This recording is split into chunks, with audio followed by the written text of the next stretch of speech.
Samantala, Sariling Animal Bite Center sa Manaoag, planong itayo. Para sa detalye, ating pakinggan Idol Aaron Navelgas. 104.7 IFM Report!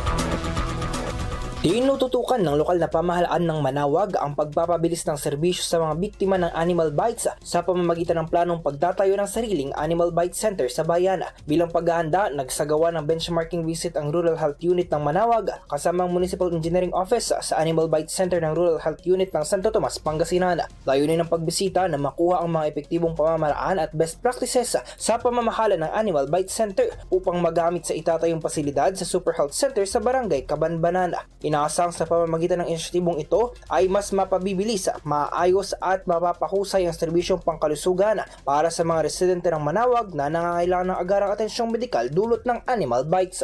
Kasama mo sa IFM News Dugupan, Idol Aaron Navelgas, Tatak IFM. IFM News. IFM News. IFM News.